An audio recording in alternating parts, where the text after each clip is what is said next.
হাসিনার মতো শক্তিশালী, হাসিনার মতো জায়ান্ট দানব যদি জনগণের কাছে পরাজিত হতে পারে, তাহলে আগামীতে যারাই জনগণের পালস বুঝবে না, জনগণের চাওয়া আকাঙ্ক্ষা পূরণ করতে পারবে না, তারা বাংলাদেশে ক্ষমতা থাকতে পারবে না। আচ্ছা, যেই বাংলাদেশ গড়ার স্বপ্ন নিয়ে আন্দোলন করেছিলেন তা ঠিক কতটা বাস্তবায়িত হচ্ছে?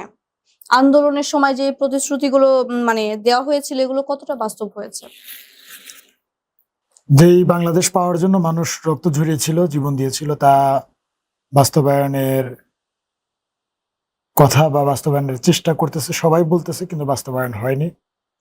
আর যদি এটা বাস্তবায়ন না হয়, তাহলে আবার সেই আরেকটা গণঅভ্যুত্থান বা আরেকটা বিপ্লবের মুখোমুখি আমরা শীঘ্রই হব। মানুষকে ওইভাবে সেই পরবর্তী আবার গণঅভ্যুত্থানে এইভাবে কি নামবে? যেমন এই গত জুলাই গণঅভ্যুত্থানে মানুষ কিন্তু স্বতঃস্ফূর্তভাবে নেমেছে এবং একটা বৈষম্যহীন দেশ গড়ার লক্ষ্যেই কিন্তু নেমেছে। তো তারপরেও যদি দেখছে যে হচ্ছে না, মানে এটা কেন হচ্ছে না?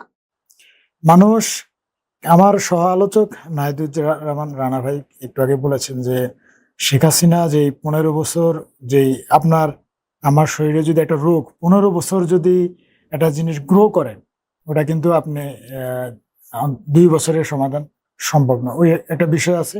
আবার রাজনৈতিক দলগুলোর সদিচ্ছার অভাব আমি মনে করি।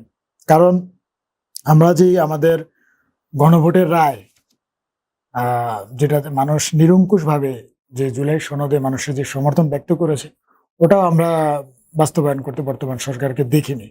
তাছাড়া মানবাধিকার সংক্রান্ত আইন, গুম সংক্রান্ত আইন, বিভিন্ন বিষয়ে আমরা কেন জানি বর্তমান যে সরকার তাদেরকে পিছিয়ে আসতে দেখেছি।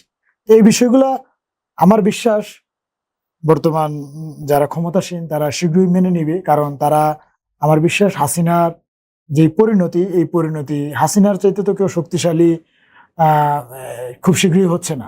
হাসিনার মতো শক্তিশালী, হাসিনার মতো জায়ান্ট দানব যদি জনগণের কাছে পরাজিত হতে পারে, তাহলে আগামীতে যারাই জনগণের পালস বুঝবে না, জনগণের চাওয়া আকাঙ্ক্ষা পূরণ করতে পারবে না, তারা বাংলাদেশে ক্ষমতা থাকতে পারবে না।